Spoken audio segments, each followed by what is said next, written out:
Alright, Reddit, buckle up because I have a story for you. This happened in the lead up to the last US presidential election, and it stars my mom, who will call him entitled Mom for reasons that will soon be obvious. This was my first presidential election as a voter, so I was pretty excited. I felt like I was finally going to have a voice. Little did I know, my mother was about to try and turn that voice into her personal mouthpiece for her preferred candidate. Let me explain. My mom has always been very passionate about her political views, and when I say passionate, I mean she'll start a debate with a stranger in line at the grocery store. To her, if you aren't on her side, you're not just wrong, you're misguided, misinformed, and clearly uneducated.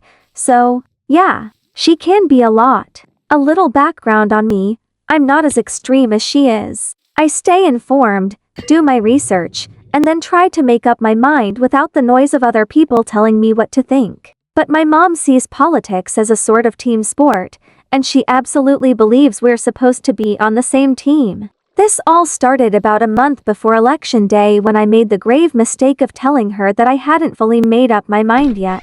Well, it was like waving a red flag in front of a bull. She hated hearing that I hadn't decided yet and took it as her personal mission to correct my confusion. Phase 1. The subtle hinting at first, and tried to be subtle. Every day, she'd leave newspapers, magazines, and articles open on the dining table, with headlines about her candidate underlined or highlighted. And whenever I'd be nearby, she'd casually bring up her candidate's latest statement, as if he was some kind of infallible hero. Then, one evening, she decided it was time for an intervention. I just want you to know that I'm really proud of you for voting this year. I know you'll make the right choice. Me. Thanks, Mom. I'm going to vote based on what I think is right. She did not like that answer. Her face twisted up like I just told her I was planning to do something outrageous, like start eating cardboard.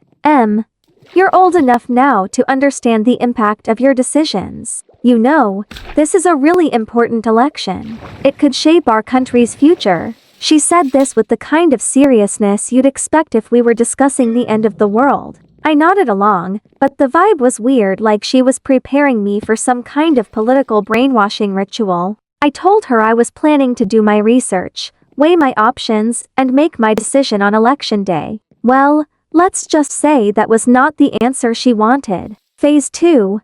The hard sell. With just a week left until Election Day, ramped up her efforts. Suddenly, every conversation turned into a campaign speech about her candidate. The car rides, family dinners, even random texts during the day would have some mention of why her candidate was the only sensible choice. One night, she launched into a long, very dramatic speech at dinner about family values and responsibility, and then she hit me with this gem.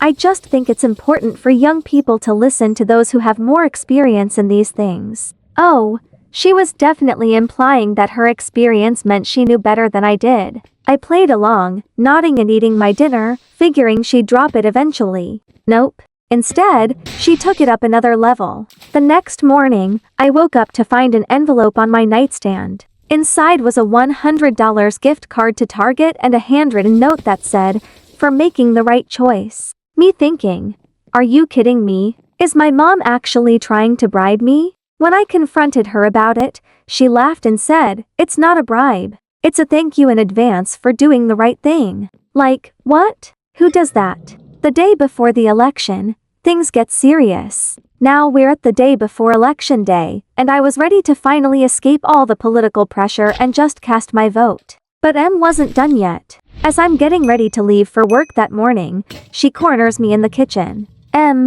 Listen, I just want to make sure that you're voting with common sense. You understand that? I could tell she was holding back a full lecture. I didn't want to set her off, so I just said, "Mom, I'm voting. I'll make the right choice for me." This clearly wasn't enough for her, because she then lowered her voice and said, "If you're going to live under my roof, I expect you to support our family's values." It was like something out of a movie. I almost laughed because it was so absurd, but she was dead serious. She was basically saying that if I didn't vote her way, I might as well be betraying the family. I didn't respond. I just grabbed my stuff and left, not wanting to get into a huge argument right before voting. Election day. The final stand finally, it was election day. I felt so relieved walking into the polling place, knowing that I'd finally get to make my choice without anyone looking over my shoulder. I took my time, read over everything on the ballot, and voted the way I felt was right. When I got back home that evening, Em was waiting for me in the living room like some kind of political detective. Em. So, did you make the right choice? She was staring at me, clearly expecting me to reassure her. But I wasn't about to play into her game, so I said, I made my decision. This obviously wasn't the answer she was hoping for, and she looked absolutely devastated. She gave me this intense look and said, "You're ashamed of your own family. That's why you won't tell me, isn't it?" At this point, I realized there was no winning here, so I calmly replied, "Mom, my vote is private. It doesn't mean I'm against you, and it doesn't mean I'm against our family." The fallout for the next few weeks, she barely spoke to me. She acted cold and hurt, like I'd personally betrayed her. She didn't directly ask who I voted for again, but she'd make passive-aggressive comments like, "I just hope my children care about what really matters," or "It's a shame when family values don't mean what they used to." To make it worse, she started giving my younger sibling, who's too young to vote, lectures about the importance of voting with loyalty to the family. She'd look directly at me every time she'd say it too. Even now, every once in a while, she'll make some snide comment about our country's future or how some people don't value family. It's exhausting, but I've come to realize that standing my ground was the right thing to do, even if it didn't make things easy. Maybe one day she'll understand that my choice doesn't define my loyalty to her. She stared at me in disbelief, as if I just insulted everything she held dear. Em crossed her arms, looking like she was ready to give me another lecture. "Em, you don't get it, do you? Your father and I raised you with values, and I don't understand why you're being so secretive. If you really believed in what you were doing, why wouldn't you just tell me?" I could feel the tension building in the room. I knew that she saw my vote as an extension of herself, her beliefs, and everything she felt she'd instilled in me. But I stood my ground. Mom, my vote is mine. It's not about being ashamed, it's about feeling confident enough in my own decision to keep it private. She looked hurt, but I wasn't going to cave. I'd heard too many stories of people letting family pressure sway their decisions. I wanted my vote to actually mean something to me, not to be some rubber stamp for her opinions. For the next few days, Em hardly spoke to me. Whenever I'd come into a room, she'd find a reason to leave, or she'd give me the silent treatment. And when she did talk to me, it was clear she wanted me to feel guilty. "Em, you know, some families share things. They support each other. I guess I was wrong in thinking we'd be close enough to at least talk about this." She kept dropping hints like this. One evening, she made a dramatic point of setting the dinner table with one fewer plate than usual, forgetting to set a spot for me. She quickly corrected it when I came in, but I knew she was trying to make me feel like an outsider in my own home.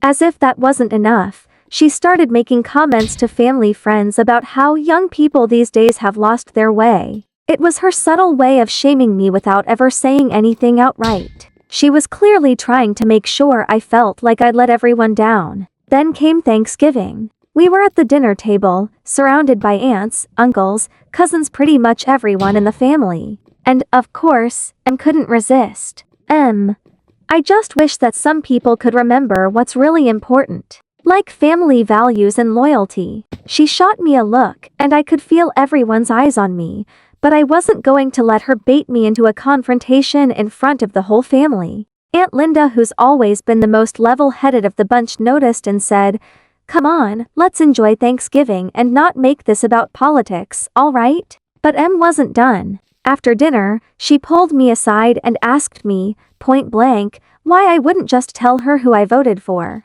She said that if I had nothing to hide, I shouldn't feel the need to keep it from her. Mom, it's not about hiding anything. It's just, my vote is private. It's not a betrayal, and it's not about you. That's when she hit me with something that genuinely shocked me. Well, maybe if you can't respect the family values I've raised you with, then maybe you don't need to be part of this family anymore. I felt my stomach drop. I knew she could be intense, but I never expected her to say something like that. The idea that my own mother would consider cutting me off over something as personal as my vote made me realize just how deeply she'd tied her identity to her beliefs and expected me to do the same. I took a deep breath, realizing this was a turning point. If I didn't stand up to her now, she'd always think she had this control over me. If respecting the family means never having my own opinions, then I guess I don't fit into that definition. I love you, but I'm not going to change who I am just to make you comfortable. Em looked shocked, like she'd never expected me to stand up to her like that. She was silent for a moment, and I thought maybe just maybe she might actually understand where I was coming from. But instead, she just stormed out of the room. We didn't talk for weeks after that. It was the longest we'd ever gone without speaking. I wasn't sure if she was going to come around, or if I was going to have to accept that our relationship might be permanently damaged. But then, one day, she called me. Her voice was softer than I'd ever heard it. Em, I don't agree with what you did, but I suppose I can't expect you to be me. It wasn't exactly an apology, but it was the closest I was going to get from her. I realized then that she was never going to fully understand my perspective, but at least she was starting to see that I wasn't a carbon copy of her. And that had to be enough for now. Since then, our relationship has been better, but not the same. She's a bit more cautious about pushing her opinions on me, though she'll still drop hints now and then. And I've learned that setting boundaries with family is sometimes the hardest thing you can do, but it's essential.